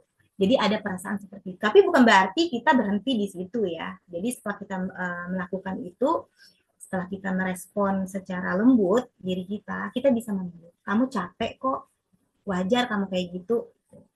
Karena kan nggak ada yang tahu kalau kita capek teman-teman. Orang cuma melihat di luarnya saja gitu. Jadi kita boleh loh, kalau kita capek kita bilang sama diri kita, kamu capek ya, gitu. Istirahat yuk, gitu. Entah itu istirahat berpikir, istirahat merasakan, gitu ya. Tadi yang teknik stopnya itu bisa dilakukan ya, kalau misalnya kita istirahat merasakan dan berpikir. Nah, tenang itu bisa dilatih nggak? Iya, tenang itu bisa dilatih. Jadi kita menyadari bahwa ternyata dunia ini memang tidak benar-benar tenang gitu. Jadi dunia ini tuh tidak pernah setenang itu gitu. Dunia ini selalu berisik, ribut gitu. Ya wajar, itulah dunia gitu ya. Tapi kita boleh nggak tenang? Boleh banget gitu. Kalau kita tenang bukan berarti kita bukan bagian dari dunia ya. Kita tetap menjadi bagian dari dunia ini, tapi kita boleh memilih respon untuk tenang menghadapi hal-hal yang tidak tenang ini. Kemudian melatih nafas dan hadir di saat ini. Seperti yang saya jelaskan tadi, kita perlu menggunakan teknik 4-2-6 itu, yaitu tarik nafas 4 detik, tahan 2 detik, dan keluarkan 6 detik. Itu mungkin terlihat, apaan sih itu? Silakan coba dilakukan, dipraktekin setiap teman-teman ingin marah, ingin sedih, teman-teman ingin ngamuk, dipraktekin. Itu bisa membantu, sangat bisa membantu. Semakin sering kita melatih, mengolah rasa kita, mengolah pikir kita, maka empati kita semakin tajam, dan maka kita akan lebih gampang, lebih mudah dalam mengatur emosi kita. Jadi kita bisa mengontrol emosi kita. Dan hadir di saat ini, maksudnya apa? Tadi seperti yang saya jelaskan bahwa kita tidak perlu memikirkan sesuatu yang sudah terjadi. Tapi kita bisa mengambil hikmah dan pelajaran dari apa yang sudah terjadi di masa lalu kita. Yaitu untuk hari ini. Kemudian ke depannya gimana? Ke depannya kita tidak perlu memikirkan sesuatu yang belum tentu terjadi dan bahkan mungkin tidak terjadi. Aku takut menjadi suami yang gak baik. Aku takut punya anak yang kayak gini. Aku takut jadi istri yang kayak gini. Sudah, stop. Jadi nggak perlu terlalu banyak berpikir terlalu jauh. Cukup direncanakan. Rencanakan, simpen. Lakukan apa rencananya. Tapi tidak perlu dipikirkan berulang-ulang. Kemudian kita menerima emosi yang datang. Jangan denial sekali lagi ya teman-teman ya. Apapun yang Anda rasakan, Anda merasa lelah, Anda merasa sedih, Anda merasa bersalah, silakan dirasakan. Tidak apa-apa. Jangan membohongi diri sendiri. Jangan merasa bahwa kalau saya merasa bersalah berarti saya lemah. Enggak. Enggak ada yang bilang gitu. Apapun yang kita rasakan, jadi semua kita itu berhak untuk merasakan apapun itu. Semua kita itu berhak merasakan apapun, berhak berperilaku apapun, dan berhak untuk berpikir tentang apapun. Jadi manusia itu punya kendali atas dirinya sendiri, bukan orang lain. Bukan berarti kayak aku nggak akan bahagia kalau orang tua aku nggak bahagia, nggak. Kamu akan bahagia kalau kamu mengizinkan diri kamu bahagia. Kamu akan sedih kalau kamu mengizinkan kesedihan itu datang di diri kamu. Jadi semuanya itu atas perizinan diri kamu sendiri. Kemudian fokus pada hal yang bisa dikendalikan. Sekali lagi teman-teman, yang bisa kita kendalikan adalah sesuatu yang ada di diri kita, bukan pada orang lain. Perilaku orang lain, pikiran orang lain, perasaan orang lain tidak bisa kita kendalikan. Jadi contohnya gimana? Contohnya adalah ketika kita memilih perilaku, misalnya untuk berkata, saya tidak suka diperlakukan seperti ini. Tentu perasaan mereka mungkin bisa kayak marah, sedih, nggak apa-apa, biarkan itu haknya mereka untuk merasakan itu. Jadi kita tidak perlu memikirkan nanti gimana ya perasaan dia kalau aku ngomong kayak gini ya. Tapi kita tahu kontrolnya seperti apa gitu. Kita bisa mengontrolkan kayak misalnya nih, kalau aku ngomong kayak gini, kira-kira respon orang akan kayak gini nggak gitu. Gitu. Jadi kalau kita nggak mau respon orang seperti itu, kita nggak perlu. Cara mengontrolnya bukan responnya, tapi kita nggak perlu melakukan perilaku itu. Ngerti kan sampai di sini ya teman-teman ya. Nanti kalau ada yang kurang jelas bisa di kolom chat ya. Oke, selanjutnya adalah menciptakan ritual tenang harian. Jadi teman-teman, kita itu harus punya ritual yang kita lakukan setiap harinya. Apa sih hal yang menyenangkan yang bisa kita lakukan? Misalnya ada orang yang setiap harinya itu dia kalau bangun tidur, dia berhenti dulu, kayak ngelamun dulu, itu ada ya. Nah, terserah, itu juga merupakan salah satu ritual untuk menenangkan diri kita. Atau ada orang yang bangun tidur langsung mandi, karena dia merasa segar. Ada orang yang bangun tidur langsung sarapan, minum teh atau kopi, atau sarapan roti, nasi goreng misalnya ya. Nah, itu merupakan ritual. Itu nggak apa-apa. Lakukan ritual itu. Jadi kita harus punya suatu ritual ya teman-teman ya. Ini tidak hanya tentang pola makan saja ya, tapi tentang pola hidup. Misalnya ritual setiap pagi aku harus jalan, nggak apa-apa. Jadi kayak ritual yang juga berkaitan dengan kesehatan ya. Jadi untuk sehat baik itu secara fisik maupun secara psikis. Jadi masing-masing kita pasti punyalah kebiasaan setiap harinya apa. Membatasi asupan stres dari luar. Nah, ini kadang-kadang karena adanya teknologi yang begitu canggih ya, itu kita susah buat mengontrol ya apa yang kita lihat, apa yang kita dengarkan gitu. Itu sangat susah. Karena asupan stres itu ada di mana saja, teman-teman. Dari luar itu banyak sekali. Jadi asupan stres ini menjadi suatu trigger atau stresor sehingga respon kita itu bisa negatif ataupun bisa positif. Contohnya tadi saya sudah jelaskan ya, kalau kita keseringan menonton dan membaca, mendengarkan berita-berita yang jelek, maka kita akan mengalami yang namanya kecemasan. Itu kecenderungan untuk mengalami kecemasan. Karena otomatis ini kan akan ada ya di alam pikir kita ya, di alam bawah sadar kita ya. Jadi mau nggak mau ini akan menjadi suatu bumerang juga ketika ada satu hal yang terjadi kita ke-trigger misalnya nih sekarang ini kan banyak sekali berita-berita tentang perselingkuhan ya. Nah nanti ingat pasangannya ini nggak selingkuh, tapi kita rasanya tuh kayak dia selingkuh ya. Padahal tadinya nggak cemburuan jadi cemburuan. Gitu. Nah itu karena kita kebanyakan mendengarkan, melihat, dan juga membaca berita-berita yang berkaitan dengan hal tersebut.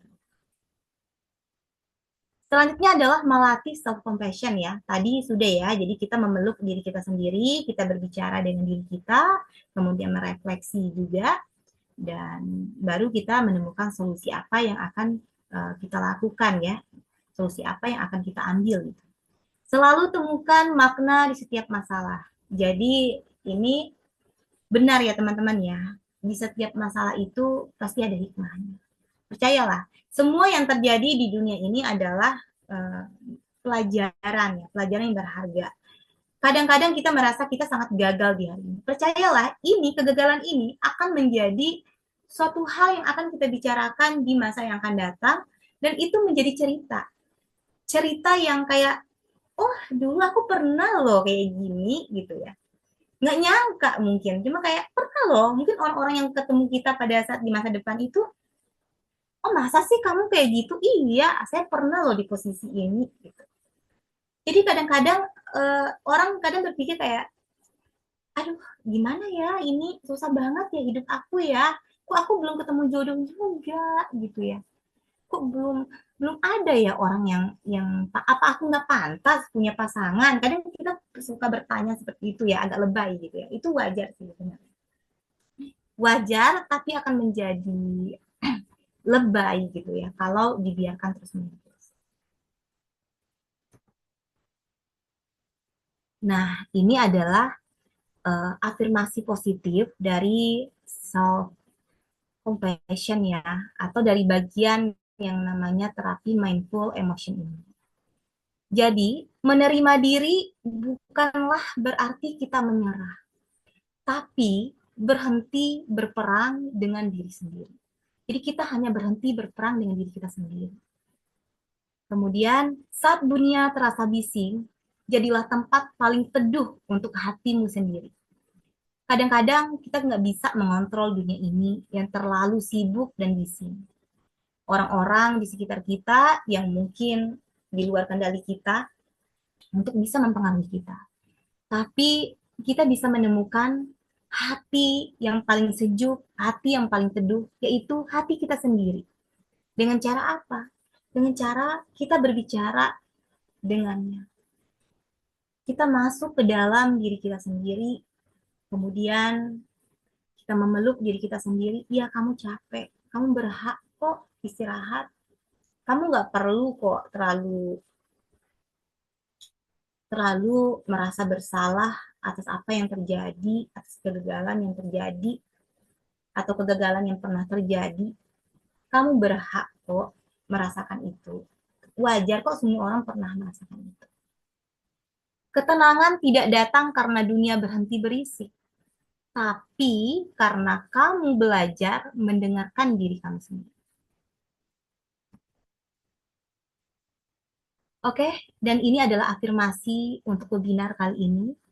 Mungkin kita bisa bersama-sama untuk mengucapkan setiap kata di layar Anda. Kita bisa bersama-sama mengucapkan ini, teman-teman. Jadi teman-teman bisa mengikuti apa yang saya katakan. Aku cukup, bahkan saat aku merasa tidak. Aku memilih untuk memeluk, bukan menghakimi diriku. Hari ini aku belajar mencintai diriku dengan lebih lembut. Oke, terima kasih teman-teman semua. Sekian untuk materi webinar kita kali ini. Dan saya berharap materi ini tidak hanya sekedar teori saja, teman-teman bisa praktekkan sendiri di rumah. Jadi mungkin setidaknya yang stop tadi ya, teknik stop itu, kemudian ada teknik pernapasan juga 426 itu tidak hanya untuk mengolah otak dan mengolah rasa saja, tetapi juga membantu saraf-saraf kita ya agar bisa bekerja dengan baik gitu, dan juga bisa membantu otot-otot kita juga untuk bekerja dengan baik. Jadi teman-teman bisa mempraktekkan teori apa mindful emotion ini ya, terapi ini merupakan terapi yang sangat sederhana yang bisa digunakan kapan saja dimanapun teman-teman berada.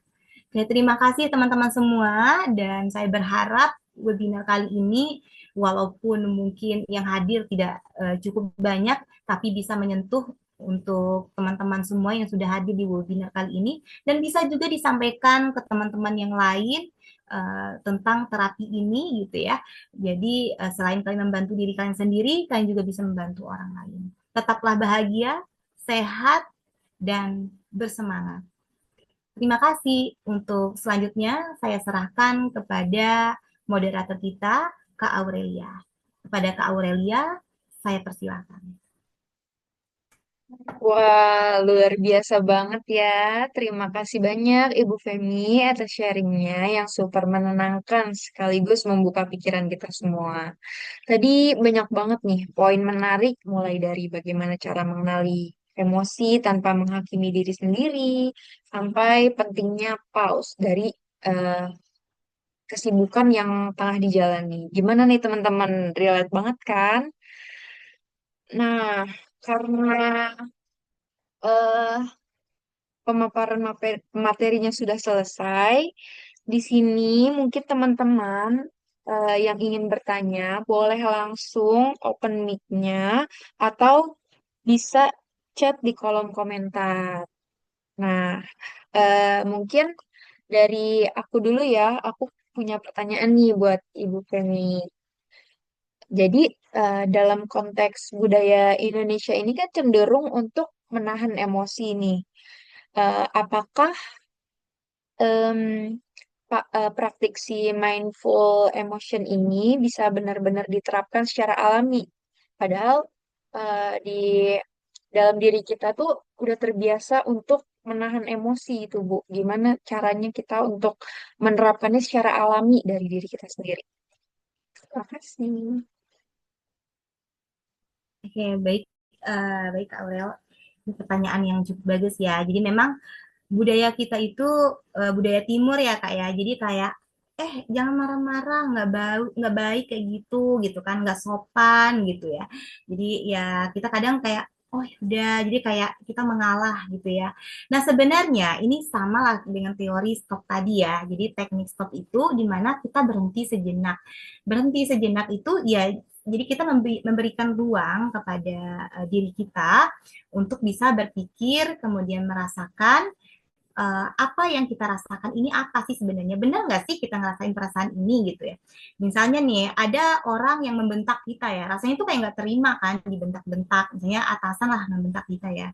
Rasanya kayak, ih, tapi mau ngelawan juga nggak enak. Atau misalnya gini deh ya, ini orang tua sama anak ya biasanya ya. Jadi kayak misalnya orang tua ngasih tahu apa gitu, rasanya tuh kayak "Ih, itu bukan aku loh, ma, apa gitu ya. Jadi kayak pengen pengen membantah gitu ya, mungkin terlihat kayak membantah. Nah, teman-teman mungkin bisa melakukan teknik ini yaitu dengan cara teman-teman menunda dulu rasa ingin membalas tadi itu namanya tadi adalah teknik stop itu stop. Jadi kita berhenti sejenak. Berhenti sejenak berarti kita tidak merespon secara spontan ya. Mungkin bisa jadi secara spontan kita akan, Mama ngapain sih? Karena itu bukan aku gitu. Itu bukan salah aku. Bisa jadi kayak gitu. Nah, akhirnya kan menimbulkan suatu masalah di mana anak ini akan dikira ngelawan ya sama orang tua ya, gitu, nggak mau dengar orang tua ya. Nah, itu kan memang budaya kita seperti itu gitu. Cuman balik lagi bahwa ternyata kita punya teknik yang namanya stop ini. Jadi kita berhenti sejenak. Sebenarnya udah benar Kak Aurel ya. Jadi yang kita lakukan itu udah benar berhenti sejenak. Cuman mungkin kita berhenti selama-lamanya ya. Padahal kan berhentinya sejenak aja gitu. Kita berhenti, kita rasain semua itu gitu. Oh, rasanya bahwa saya tidak terima, itu bukan saya yang melakukannya. Rasanya sedih loh dituduh seperti itu, dituduh terhadap sesuatu yang tidak pernah kita lakukan, misalnya kayak gitu. Nah, suatu saat, misalnya kita carilah kondisi atau suatu kondisi, suatu waktu, kita bisa berbicara dengan orang tua kita, gitu ya, dengan mama atau dengan papa, tapi tidak di hadapan banyak orang, mungkin berdua saja, gitu ya, sama mama gitu atau sama papa. Kita bisa jelasin kemarin itu bukan bukan aku loh ma yang ngelakuin itu misalnya apa gitu ya tetapi apa gitu dijelasin semuanya misalnya kak kemarin itu bukan maksud kemarin itu aku memang pulangnya kemalaman ma tapi aku nggak pergi keluyuran memang pada saat itu misalnya apa nih kejadian yang terjadi dijelasin kalau seandainya orang kita kan nggak bisa nih mengontrol respon dari orang tua kita ya misalnya orang tua kita kamu alasan aja gitu ya kamu mah ngelawan aja gitu oke tidak apa-apa kita nggak usah kepancing karena memang itu adalah suatu respon yang tidak bisa kita kendalikan jadi teman-teman bisa kayak oh nggak apa-apa kok kamu sudah mengungkapkan perasaan itu kamu sudah hebat, kamu sudah menceritakan yang sebenarnya, tetapi kalau respon itu tidak sesuai dengan yang kamu harapkan, tidak masalah. Yang jelas kamu sudah berani. Nah, kadang-kadang tidak kadang-kadang tuh tidak semua orang itu apa ya mau mengakui kalau dia itu salah gitu ya. Jadi kayak gini loh, kita kasih nilai nilai kayak kasih suatu reinforcement ya kayak apa ya namanya suatu pujian untuk diri kita sendiri gitu ya. Kayak kamu sudah melakukan hal terbaik, kamu sudah mau mengakui gitu ya, kamu sudah menjelaskan semuanya. Tapi kalau responnya tidak sesuai dengan yang kamu harapkan tidak masalah gitu, tidak apa-apa gitu. Jadi it's okay gitu ya. Nah, ketika kita merasakan itu akan muncul suatu penerimaan gitu ya. Kita akan menerima rasa itu dan menerima respon yang diberikan oleh orang tua kita tadi gitu. Jadi kita tidak merasa, oh orang tua kita kok kayak gitu ya gitu. Enggak ada. Akhirnya ya hubungan akan terjalin dengan baik aja gitu. Karena kita sudah menceritakan saja, tapi walaupun responnya tidak diharapkan, ya nggak masalah. Kan kita juga nggak tahu apa yang dipikirkan oleh orang tua kita ya. Mungkin orang tua kita, oh iya benar deh gitu. Tapi tetap aja yang namanya kayak nggak apa-apa begitu juga dengan atasan gitu ya kadang atasan itu kan selalu benar gitu ya seperti itu jadi nggak masalah gitu itu responnya dia seperti itu gitu. Yang penting kembali lagi bahwa yang namanya mindful emotion itu bukan tentang diri yang ada di luar diri kita ya jadi tentang diri kita sendiri jadi kita merasakan jadi kita kemudian mengemukakan perasaan kita kemudian kalau respon orang apapun itu respon orang kita terima dan kita menerima bahwa diri kita sudah berani untuk mengungkapkan apa yang kita rasakan. Karena kalau kita pendam itu akan ada di alam bawah sadar kita dan itu bisa menyebabkan banyak hal seperti gangguan-gangguan kecemasan, kepribadian, dan juga gangguan mood. Nah, selanjutnya teman-teman juga bisa melakukan hal kecil seperti namanya journaling ya. Kalau bahasa dulu itu diary gitu ya. Jadi teman-teman bisa menulis misalnya saya hari ini tanggal sekian aku sedih. Sedihnya kenapa gitu ya?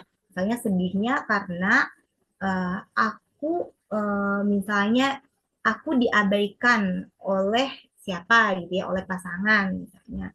Nah, kemudian dikasih warna, misalnya warnanya kuning. Kuningnya tuh nggak yang kuning banget, misalnya kuningnya masih kuning soft gitu. Nah, berarti kan perasaan sedihnya nggak yang terlalu sedih banget. Nah, nanti dikasih lagi, aku sedih banget. Nah, itu warnanya kuning banget. Nanti teman-teman bisa mengungkapkannya di tulisan tangan ya, di journaling itu. Nah, itu juga bisa membantu teman-teman untuk mengungkapkan atau menyalurkan emosinya lewat tulisan. Tapi lebih baik lagi kalau misalnya mau bercerita kepada orang yang mungkin entah itu sahabat, itu lebih baik lagi ya. Jadi ada ya, walaupun kadang-kadang itu kita ingin bercerita saja, nggak pengen ada jawabannya gitu ya. Cuma pengen didengarkan saja gitu, nggak masalah juga, silakan. Atau sekarang kan banyak juga tuh teman-teman yang curhatnya di AI ya, tapi sekali lagi boleh sih di AI karena memang sekarang ini kan namanya teknologi itu kan berkembang ya. Jadi teman-teman boleh kok curhat di AI, tapi ada batasannya juga gitu. Karena kadang AI itu memvalidasi apa yang pernah kita tulis atau yang pernah kita tanyakan di aplikasi tersebut. Oke, begitu Kak Aurelia. Iya, terima kasih Bu sudah sangat menjawabnya. Selanjutnya kita ada pertanyaan dari Melanie Ismalina. Eh, Isi pertanyaannya, kenapa ya kita kadang-kadang memikirkan hal-hal yang bahkan belum terjadi sebelumnya, seperti keluarga, sahabat, dan timbul emosi tiba-tiba marah, ngomong sendiri. Maaf sebelumnya lagi azan, kita eh, break dulu sebentar ya.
Baik, kita lanjut. Jadi di sini ada pertanyaan dari Melani Ismalina. Isi pertanyaannya, kenapa ya kita kadang-kadang memikirkan hal-hal yang bahkan belum terjadi sebelumnya, seperti keluarga, sahabat, dan timbulnya emosi tiba-tiba marah, ngomong sendiri, dan terkadang nangis dengan sendirinya. Dan bisa dibilang itu agak aneh dan terlalu berlebihan. Dan itu bukan dari diri kita sendiri, tapi kayak tiba-tiba overthinking aja. Itu gimana ya? Boleh kepada Ibu Femi dipersilahkan untuk menjawab. Baik, terima kasih Kak Aurelia dan tadi dari Kak Melani ya. Jadi memang yang namanya eh, kalau misalnya kita overthinking tuh biasanya kalau nggak disebabkan oleh masa lalu, masalah yang sudah terjadi, itu masalah yang belum terjadi ya. Itu biasanya seperti itu. Nah, jadi kenapa sih kita masalah itu belum terjadi, tapi rasanya itu sudah kayak bisa dirasain gitu ya, kayak pusing banget gitu padahal itu belum terjadi. Nah, sebenarnya tanpa kita sadari, apalagi ini melibatkan keluarga ya. Jadi di alam bawah sadar kita itu atau mungkin dulu kita pernah menyimpan perasaan-perasaan tadi saya sudah jelaskan ya di saat itu kita menyimpan banyak sekali luka di masa lalu tapi tidak terselesaikan. Jadi karena sebenarnya yang namanya perkembangan hidup ya perkembangan manusia itu ada tugasnya. Jadi misalnya nih kita anak-anak tugasnya apa gitu ya. Kemudian pada saat remaja tugas kita adalah menyelesaikan pencarian jati diri. Nanti kalau misalnya setelah dewasa dewasa kita belum selesai jati dirinya, pencarian jati dirinya, maka akan menimbulkan masalah-masalah. Nah, ini kan semacam kayak ada masalah yang terjadi sebenarnya sebelumnya tanpa kita sadari, kemudian kita tidak ada solusi, tidak diselesaikan dan numpuk. Nah, ketika suatu waktu itu kita kayak ke-trigger sendiri, keinget sendiri gitu loh. Kayak gimana ya? Kok gimana ya nanti keluarga saya, gimana ayah saya gitu, nanti apa kata mereka kalau saya cuma kayak gini gitu. Jadi banyak sekali apalagi kan kalau orang Indonesia kayak apa kata orang gitu ya. Karena memang itu adalah budaya kita dan itu adalah norma wajar gitu. Jadi kalau kita berpikir terlalu berlebihan gitu sampai menyakiti diri kita sendiri yaitu misalnya waktu tidur kita terganggu itu kan sudah menyakiti diri kita sendiri ya. Kemudian kita jadi nggak fokus pada saat bekerja, nggak fokus beraktivitas, itu sudah mengganggu diri kita sendiri. Nah, di sini bisa dikatakan bahwa sudah terjadi gangguan kecemasan, walaupun gangguan kecemasannya tendensinya tidak terlalu besar, mungkin masih kecil gitu ya. Tapi kalau gangguan kecemasan ini dilanjutkan, tidak ada penanganan dengan baik, maka ini akan menjadi gangguan kecemasan yang besar gitu dan itu berakibat fatal terhadap kejiwaan kita, terhadap mental kita gitu. Jadi kalau ditanya kenapa sih kita berpikir seperti itu wajar? Karena keluarga itu adalah tempat pertama kita mengenal dan belajar tentang diri kita sendiri ya di keluarga. Jadi memang secara normalnya adalah keluarga gitu. Kemudian keluarga ini kan memiliki ikatan batin dengan kita ya, di mana kita memang eh, maksudnya secara terus-menerus akan bertemu dengan keluarga, orang tua, saudara. Otomatis akan banyak atau ada harapan yang begitu besar yang kita letakkan ke keluarga. Nah, ketika ada kekecewaan, maka kita akan merasakan sangat mendalam. Dan rasa itu mungkin pernah kita simpan dan suatu waktu rasanya itu tidak ada masalah.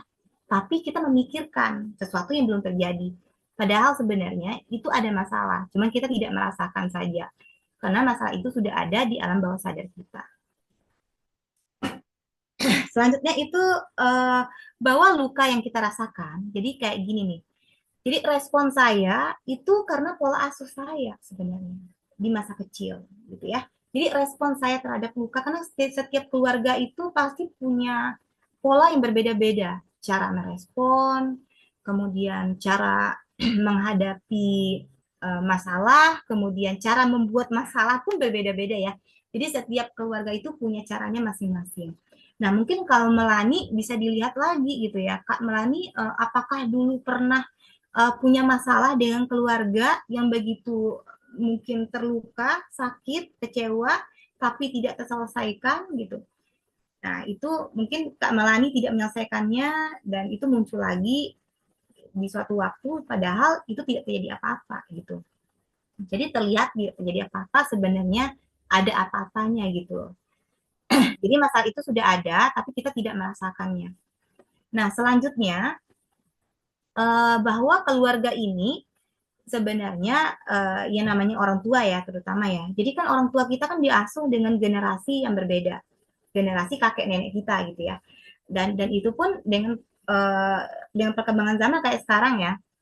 Misalnya kayak saya generasi milenial diasuh oleh generasi boomer ya kalau dia sebenarnya kalau saya atau generasi X gitu. Nah, itu berbeda caranya. Mungkin kayak lebih agak keras, lebih agak tegas gitu. Nah, kemudian saya punya anak, mendidik anak generasi alpha. Nah, itu berbeda lagi gitu loh. Dan sekarang ini kan ilmu parenting juga ada di mana-mana ya, lebih gampang kita akses. Kalau zaman dulu ya ilmu parenting ya gimana, orang nggak ngerti ilmu parenting itu seperti apa. Mungkin kalau marah langsung pukul, kalau marah langsung ngomong kasar gitu. Ya itu memang didikan mereka, jadi kayak suatu bentuk kasih sayang atau perhatian yang mereka wujudkan seperti itu. Karena di mana-mana yang namanya orang tua itu tidak ada ya yang mungkin kalaupun ada orang tua yang menyakiti anaknya itu berarti orang tua yang tidak normal. Tapi saya rasa selagi orang tua kita normal itu semuanya yang dilakukan atau apapun yang mereka inginkan pasti yang terbaik untuk kita gitu. Tapi caranya berbeda-beda karena kita beda generasi saja gitu. Penyampaiannya berbeda-beda begitu Kak Melani. Wah, oke. Terima kasih banyak, Ibu, atas jawabannya. Selanjutnya, kita ada pertanyaan dari Lima, yang pertanyaannya mau bertanya, Bu Feni, apakah tenang berarti tidak merasa apa-apa, atau justru mampu menerima perasaan dengan sadar, gitu? Baik, Ibu, boleh langsung dijawab. Langsung dijawab saja ya. Jadi tenang itu bukan berarti kita tidak merasakan apa-apa. Dengan kita bilang saya tenang, itu kan sudah merasakan sebenarnya, ya kan? Karena sudah ada label dari rasa itu adalah tenang gitu. Kalau kita tidak merasakan apa-apa, itu berarti kita lagi kayak apa ya namanya kayak ngeblank gitu ya, nggak ada pikiran, kayak ya kosong aja gitu.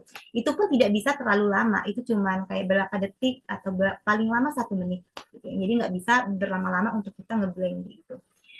Yang namanya manusia pasti ada yang dirasakan. Nah, rasa tenang ini itu sebenarnya kita menerima justru rasa tenang ini adalah kita merasakan uh, hal buruk yang terjadi di diri kita, rasa yang sakit itu, kemudian kita bisa menerima, kita bisa menerimanya, kita bisa menyadarinya, kita tahu penyebabnya, dan kita bisa menyalurkan rasa itu dengan baik, entah itu lewat journaling atau berbicara langsung dengan mungkin dengan orang yang menjadi sumber yang apa yang kita rasain gitu.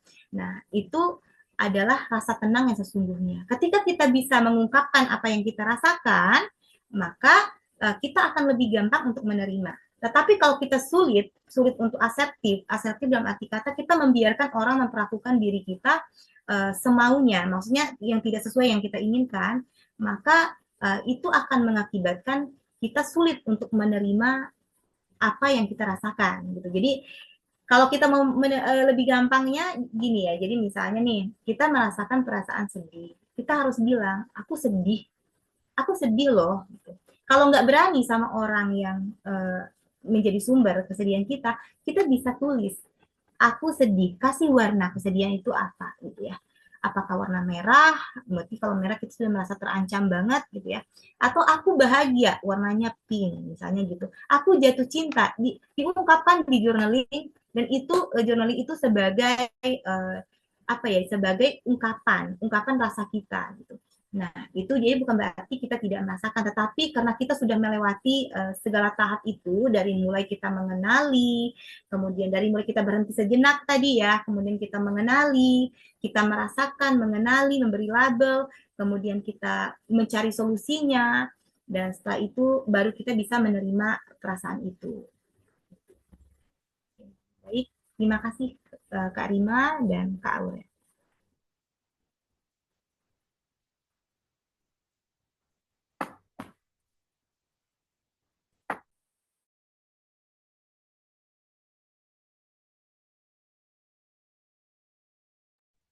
Wah, keren-keren banget ya pertanyaannya. Terima kasih buat semua yang sudah aktif dan tentunya terima kasih juga buat Ibu Femi atas jawabannya yang insightful banget nih. Nggak kerasa kita udah sampai di penghujung acara. Nah, dari sesi hari ini kita belajar bahwa mindful emotion bukan soal menahan emosi, tapi soal menyadari dan menerima dengan lembut, biar kita bisa tetap tenang di tengah badai kehidupan. Nah, terima kasih untuk narasumber kita yang luar biasa, semua peserta yang aktif dan antusias, serta panitia yang sudah bekerja di balik layar. Semoga webinar ini eh, kita bisa lebih hadir dalam setiap momen, baik senang maupun sedih. Dan kita bisa lebih sayang sama diri kita sendiri. Nah, selanjutnya akan ada grup konseling yang akan diadakan setelah webinar ini selesai, yang akan disampaikan melalui grup WhatsApp.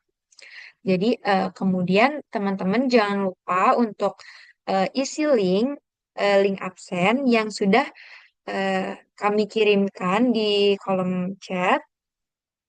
Eh, Sepertinya sudah tidak ada pertanyaan lagi. Saya, Parasamnya Aurelia, pamit undur diri. Sampai jumpa di webinar selanjutnya. Jangan lupa be mindful, be kind, be you. Wassalamualaikum warahmatullahi wabarakatuh. Terima kasih semuanya. Assalamualaikum warahmatullahi wabarakatuh.